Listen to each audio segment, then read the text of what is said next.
Hello and welcome to UPSC वाला। UPSC वाला में आप सबका स्वागत है। मैं हूं आपका एजुकेटर शशांक रॉय। अभी ब्रेकिंग न्यूज में यह है कि सुप्रीम कोर्ट ने डीमोनेटाइजेशन के पिटीशन को हैंडल किया और सुप्रीम कोर्ट ने अपना पूरा रिपोर्ट दिया है। सुप्रीम कोर्ट ने अपना फैसला सुना दिया है डीमोनेटाइजेशन यानी नोटबंदी के संबंध में।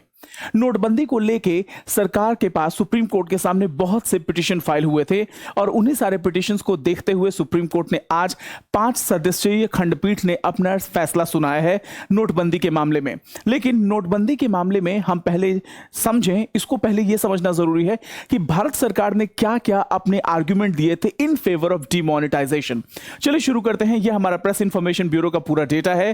Demonetisation benefits the Indian economy. Demonetization किस तरीके से इंडियन इकोनॉमी को बेनिफिट करता है देखते हैं। According to government data 17.77 lakh crore total currency circulation में थे एज ऑन 8 नवंबर 2016 और 14.75 lakh crore total currency in circulation 4 अगस्त 2017 तक।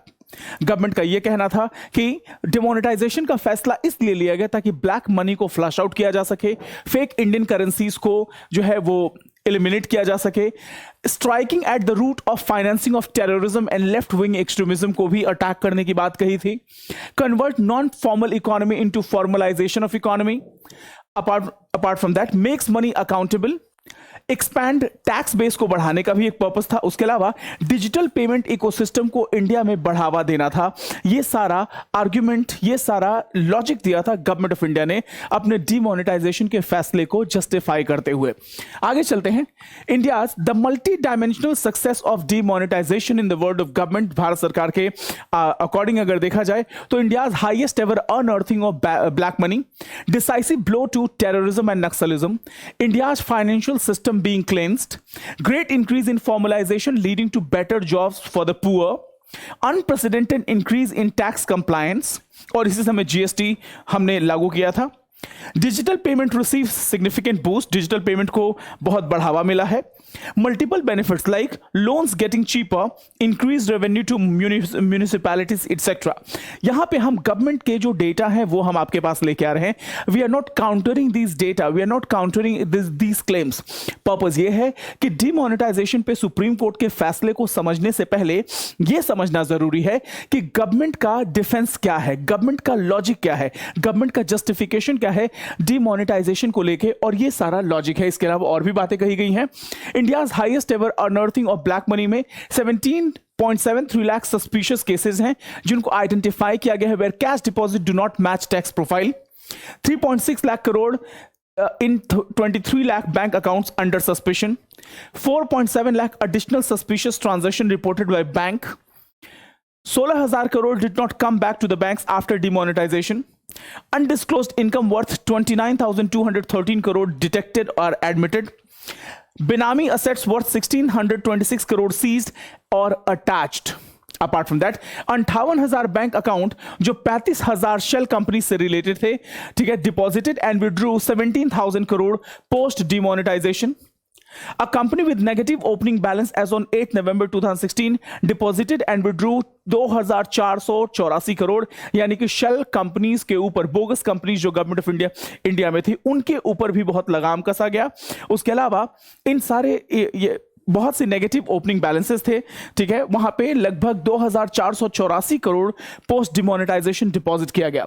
उसके अलावा गवर्नमेंट से के बहुत से क्लेम है। Unprecedented increase in tax compliance, उसके अलावा huge push towards formalisation ensuring better jobs for the poor, और इस तरीके से डिमोनेटाइजेशन को जस्टिफाई किया जा रहा है। यहां पे debacle of demonetisation 5 years later it is clear that the policy was neither economically sound nor ethically grounded, और इसी को लेकर सुप्रीम कोर्ट में पिटीशन फाइल हुए थे। ऐसा माना जाता है कि डीमोनेटाइजेशन का जो डिसीजन था वो डिसीजन गवर्नमेंट का एक तरफा डिसीजन था, विदाउट एनी कंसल्टेशन और बिना किसी डेलिब्रेशन के, बिना पार्लियामेंट में डिबेट और डिस्कशन के बिना ही इसको लागू कर दिया गया और बिना किसी सोच समझ के। ऐसा मानना है, ऐसा पिटिशनर्स का कहना है, जिसके चलते चलते बहुत से लोगों को प्रॉब्लम उठाना पड़ा। गवर्नमेंट का सबसे बड़ा लॉजिक ये था कि इस तरीके से हम ब्लैक मनी को कंट्रोल कर सकते हैं। लोगों के पास ह्यूज अमाउंट ऑफ कैश पड़ा हुआ है, अनअकाउंटेड मनी है जिस पे लगाम लगेगी और इसके चलते ब्लैक इकोनॉमी जो है उस पर बहुत ज्यादा फर्क पड़ेगा। उसके अलावा फॉर्मलाइजेशन ऑफ इकोनॉमी की भी बात की गई थी। यह भी कहा गया था कि डिजिटाइजेशन, डिजिटल फॉर्मेट भी, डिजिटल ट्रांजैक्शन भी शुरू होंगे गवर्नमेंट ऑफ इंडिया में और इंडियन इकोनॉमी डिजिटल इकोनॉमी में ट्रांसफॉर्म हो जाएगी। लेकिन इसके साथ साथ बहुत से लोगों को प्रॉब्लम हुए, आम जनता को बहुत प्रॉब्लम हुई और उसी को लेकर पिटीशन फाइल किया गया। आज सुप्रीम कोर्ट का डिसीजन आ गया है और सुप्रीम कोर्ट के डिसीजन को हम देखते हैं। Supreme Court upholds demonetisation by 4:1 majority. Justice B V. Nagarathna ने अपना एक डिसेंट ओपिनियन दिया है, ठीक, इन्होंने डिसएग्री कर दिया है बाकी मेजॉरिटी ओपिनियन को। उनका कहना यह है कि exercise were unlawful but there is no point in striking it down. 5 सदस्यीय खंडपीठ, 5 लोगों की बेंच ने में से 4 लोगों ने अपना ओपिनियन दिया है कि डिमोनेटाइजेशन बिल्कुल जस्टिफाइड था। लेकिन उसमें से एक जो हमारी लेडी जज हैं, फीमेल जज हैं, जस्टिस बी.वी. नागरत्ना ने अपने डिसीजन में कहा है कि यह डिसीजन अनलॉफुल था, अनएथिकल था और अनप्लान्ड था और इसके चलते बहुत से लोगों को प्रॉब्लम उठाना पड़ा। लेकिन अब हम इस स्कीम को, हम इन लॉ को स्ट्राइक डाउन नहीं करने जा रहे हैं, but again this was unlawful in the words of supreme court justice Nagarathna. आगे चलते हैं। ये एक आम आदमी की चीख पुकार है नोट को लेके, नोटबंदी को लेके। ये हमारी जजेस की बेंच है, justice B Ramasubramanian, justice B R. Gavai, justice S. Abdul Nazeer, justice A S. Bopanna और जस्टिस बी.वी. नागरत्ना, जिसमें जस्टिस बी.वी. नागरत्ना ने अपना डिसेंटिंग ओपिनियन दिया है। यानी इन चारों लोगों के ओपिनियन से इनका अलग ओपिनियन है और इसमें कोई नेगेटिव चीज नहीं है, क्योंकि जुडिशरी में डिसेंट बहुत जरूरी है। जुडिशरी नहीं, डेमोक्रेसी में डिसेंट बहुत जरूरी है, यानी कि डिसएग्रीमेंट भी बहुत जरूरी है एक डेमोक्रेसी को अच्छी तरीके से चलाने के लिए। और यहां पे 5 लोगों में से जस्टिस बी.वी. नागरत्ना ने अपना एक डिसेंटिंग ओपिनियन दिया है। आगे चलते हैं। पूरे में कहा गया है 4 जजेस on constitution bench of the Supreme court on January 2nd found no flaw in the government's decision to demonetize ₹500 and ₹1,000 currency notes through a gazette notification on November 8, 2016. 5 लोगों की बेंच में से 4 जजेस का मानना है कि सुप्रीम जो गवर्नमेंट ऑफ इंडिया का जो डिमोनेटाइजेशन का जो डिसीजन था, इसमें कोई अनलॉफुल नहीं है, इसमें कोई गलती नहीं है और गवर्नमेंट का जो डिसीजन था दैट इज जस्टिफाइड और ये डिसीजन 8 नवंबर को लिया गया। लेकिन जस्टिस बी.वी. नागरत्ना ने अपना डिसेंटिंग ओपिनियन दिया है। इनका कहना यह है कि demonetisation exercise undertaken on the governments initiative and based on a mayor notification in the official gazette notification instead of plenary legislation in the parliament was plainly unlawful and vitiated. इनका यह कहना है कि जो भी गवर्नमेंट ने decision लिया demonetisation का, उसके लिए सिर्फ एक नोटिफिकेशन भेजा गया, जबकि जरूरत इस बात की थी कि इसको पार्लियामेंट में डिस्कस करना था, डिबेट करना था और अगर पार्लियामेंट का अगर सेशन नहीं था उस समय एटलीस्ट आपको एक ऑर्डिनेंस रूट फॉलो करना चाहिए था, क्योंकि यह बहुत बड़ा डिसीजन था। So in the words of justice B V. Nagarathna, यह डिसीजन अनलॉफुल और विटिएटेड है। इनका कहना यह है there was no meaningful application of mind by the Central Board of the Reserve Bank of India to the government's initiative of withdrawing 500 and 1,000 rupees notes, which formed 86% of the currency circulation at that time, causing severe financial and crunch and socio-economic despair. जिस समय यह decision लिया गया था उस समय जो circulation में नोट्स थे, जो 500 के नोट्स थे और 1000 रुपीज के नोट थे, वो पूरी इकोनॉमी का 86% करेंसी सर्कुलेट हो रहा था, जो 500 रुपए और 1000 रुपए के नोटों का था। इन सबको कहा गया है कि रिजर्व बैंक ऑफ इंडिया ने बिना मीनिंगफुल एप्लीकेशन ऑफ माइंड के सरकार की सहमति को मान लिया और इस तरीके से डिमोनेटाइजेशन को शुरू किया, जिसके चलते लोगों को बहुत मुश्किलें उठानी पड़ी और ये अनप्लान्ड था। It was a one sided decision. यहां पे लोगों को देखेंगे, कुछ लोग बेहोश होकर गिरे पड़े हैं, कुछ लोग की जान चली गई थी, कुछ लोग को हार्ट अटैक हो गया था। इसी बात को जस्टिस बी.वी. नागरत्ना हाईलाइट करती हैं that there was no meaningful application of mind. इसमें बिल्कुल आपने सोचने समझने की कोशिश नहीं की कि इसके कितने रेपरकशंस होने वाले हैं। नाउ आगे भी ये यहां देखिए, ऐसे बहुत से, ये बहुत ही आम जनता को आपने ऐसा देखा होगा, हम भी उस लाइन में खड़े हुए थे, आपके भी फैमिली मेंबर उस लाइन में खड़े होंगे जब ये डिमोनेटाइजेशन का दौर चल रहा था। आगे इन बुजुर्ग को देख लीजिए, ऐसे बहुत से इमेजेस आपके आंखों के सामने आए होंगे। Now justice B R Gavai और उनके अलावा जो बाकी सुप्रीम कोर्ट जजेस थे, justice A S Abdul Nazeer, justice A S Bopanna and V Ramasubramanian का कहना यह है, the court can exercise only a limited judicial review in a matters of economic policy. Supreme Court का कहना है कि सुप्रीम कोर्ट अपने जुडिशियल रिव्यू के पावर का यूज जो है वो लिमिटेड एक्सटेंट तक कर सकता है, specially in economic policy, because they are not experts. Supreme Court का यह कहना है, it can not supplant the views of the experts, the records do not show any flaw in the use of decision making powers of the government. यहां पे जो 4 जजेस bench है उनका कहना यह है कि जो इनिशिएटिव लिए गए, जो डिसीजन लिए गए, उसमें कोई गलती दिखाई नहीं दे रही है। यहां पे जस्टिस बी वी नागरत्ना इनसे डिफर होती हैं, कहती हैं कि yes, intention was right but implementation was wrong. आपका इंटेंशन सही हो सकता है, बट जिस तरीके से इसको इंप्लीमेंट किया गया, जिस तरीके से आपने इनिशिएट किया, दैट वाज रॉन्ग, और यही डिसएग्रीमेंट का कारण है। Whereas 4 जजेस की बेंच ये कहती है that we are the Supreme Court of India and we are not expert in economical matter. हम जुडिशियल रिव्यू कर सकते हैं, बट इकोनॉमिक्स के मामले में, इंडियन इकोनॉमी के मामले में we have a limited view, we have no expertise. इसीलिए अगर देखा जाए तो हमें किसी तरीके से गवर्नमेंट के इस डिसीजन में कोई गलती दिखाई नहीं देती। There was a prior consultation, in 4 जजेस के बेंच का यह भी कहना है कि एक प्रायर कंसल्टेशन भी किया गया था रिजर्व बैंक ऑफ इंडिया के साथ 6 महीने पहले। आगे the purpose of the demonetisation was according to government के वर्जन में अगर देखा जाए तो डिमोनेटाइजेशन का पर्पस क्या था, एक प्रॉपर पर्पस फॉलो किया गया, एक प्रॉपर प्रोसीजर फॉलो किया गया। 6 महीने पहले से कंसल्टेशन किया रिजर्व बैंक ऑफ इंडिया के साथ, तो 4 जजेस को इसमें कोई भी गलत नहीं दिखाई देता। In fact justice B V Nagarathna ने भी इस पूरे के पूरे डिमोनेटाइजेशन के इस प्लान को रिजेक्ट नहीं किया है। उनका बस ये कहना है that intention was right but implementation was wrong. जिस तरीके से आपाधापी में इंप्लीमेंटेशन किया गया वो जस्टिफाइड नहीं था। उसके अलावा there was a reasonable nexus between the objectives of the clamping down on black money, terror funding, counterfeiting and the act of demonetisation. यानी गवर्नमेंट का जो भी डिसीजन था, गवर्नमेंट का जो भी एजेंडा था, ऑब्जेक्टिव था, उसमें कहीं कोई गलती दिखाई नहीं देती। The action of demonetisation and the time period given for currency exchange were not hit by the doctrine of proportionality. और इस तरीके से सुप्रीम कोर्ट के 4 जजेस का मानना यह है कि गवर्नमेंट के इंटेंशन में कोई दिक्कत नहीं नजर आती, गवर्नमेंट का ऑब्जेक्टिव भी गलत नहीं है, because that was directed towards black money, terror funding, counterfeiting and act of demonetisation. अगर देखा जाए 1978 के डिमोनेटाइजेशन की बात की तो सुप्रीम कोर्ट ने यहां पे कंपैरेटिव एनालिसिस करते हुए कहा है कि 1978 में सिर्फ 3 दिन का समय दिया गया था जब नोटबंदी के लिए भारत सरकार ने कदम उठाए थे, जिसको बाद में 5 दिनों के लिए और एक्सटेंड कर दिया गया था। यानी 1978 के दौर में जब नोटबंदी की बात हुई थी उस समय सिर्फ टोटल 8 दिनों का एक्सटेंशन मिला था, जबकि भारत सरकार ने इस बार जब 2016 में नोटबंदी डिमोनेटाइजेशन का निर्णय लिया तो इसमें काफी लंबे समय तक का टाइम दिया गया लोगों को, ताकि वो बैंकों में पुराने नोट्स को डिपॉजिट कर सके और उसके बदले में नए नोट ले सके। तो 1978 की कुछ पिक्चर्स हमने आपके सामने दिखाए हुए हैं। ये 1978 में जब भारत सरकार ने डिसीजन लिया था डिमोनेटाइजेशन का, notes of ₹1000 and above demonetised, और ये द ट्रिब्यून का मैंने न्यूज क्लिपिंग लिया है। Government treasuries bank close today, top secret decision लिया गया है। और ये यहाँ पे हमारे भारत सरकार के जो गवर्नमेंट के कर्मचारी हैं वो नोटों की गिनती करने में लगे हुए हैं। नाउ हमारे उस समय के गवर्नर ही डिसएग्रीड, उस समय के आरबीआई गवर्नर जो डिसएग्री कर रहे थे कि डिमोनेटाइजेशन का प्लान उस समय 1978 में दैट वाज नॉट जस्टिफाइड।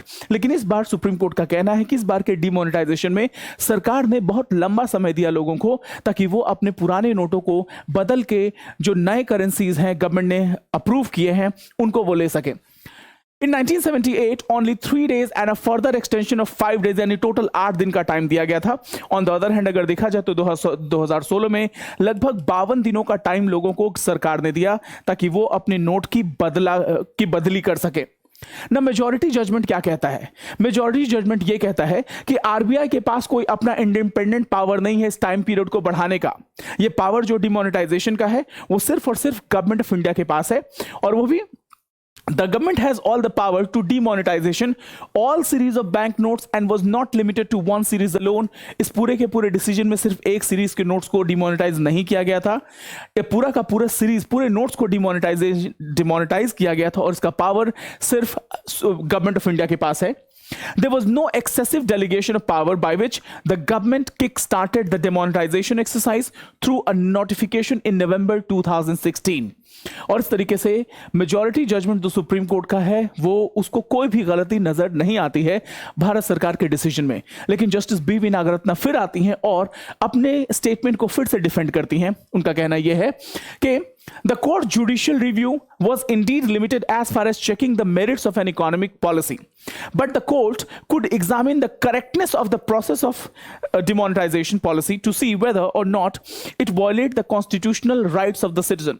ये बात सही है, हमारे पास जुडिशियल रिव्यू का पावर है, लेकिन जहां तक इकोनॉमिक पॉलिसीज की बात आती है हमारे सर्टेन लिमिटेशंस हैं.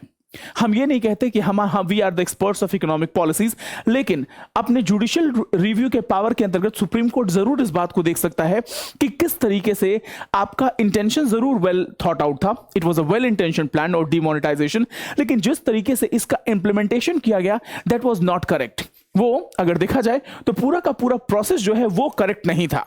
डिमोनेटाइजेशन पॉलिसी वेदर और not it violated the constitutional rights of the citizen. So it was not a well thought out plan और ये आपके constitutional rights of the citizen को वायलेट करता है. इन्होंने ये भी कहा the policy of demonetisation should originate from the central board of the RBI and not the government of India.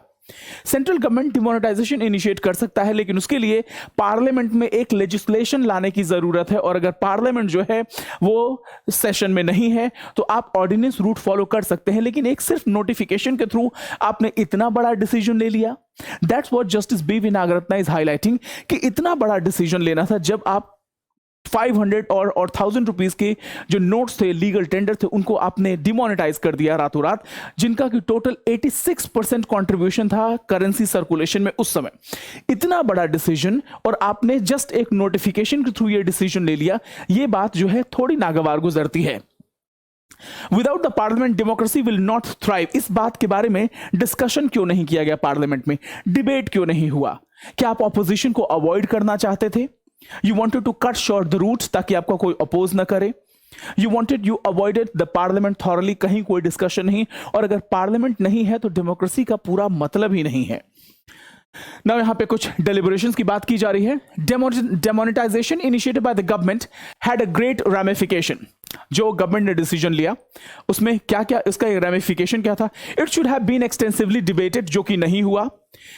If the parliament, अगर पार्लियामेंट सेशन में नहीं था तो इसको ऑर्डिनेंस आप प्रोमुलगेट कर सकते थे प्रायर ऑर्डिनेंस से. The views of the parliament were critical specially when demonetisation hit the public at large. तो आपको आइडियली यहां पे एक डिबेट होना चाहिए था, जो कि आपने नहीं किया. पार्लियामेंट अगर सेशन में नहीं था तो आप ऑर्डिनेंस रूट ले सकते थे, लेकिन वो भी आपने नहीं किया.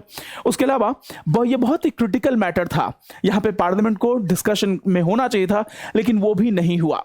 Now, the action of the demonetization in 2016 on the basis of mere notification, यानी सिर्फ एक नोटिफिकेशन के थ्रू आपने इतना बड़ा डिसीजन ले लिया, that is not, ये करेक्ट प्रोसेस नहीं है और ये लोगों के कॉन्स्टिट्यूशनल राइट्स को वायलेट करता है. कोई भी इंडिपेंडेंट एप्लीकेशन ऑफ माइंड, यानी आपने सही तरीके से इसमें दिमाग नहीं लगाया, एक तरफा डिसीजन था और entire exercise was carried out in 24 hours. सिर्फ 24 आवर्स में इतना बड़ा डिसीजन ले लिया आपने.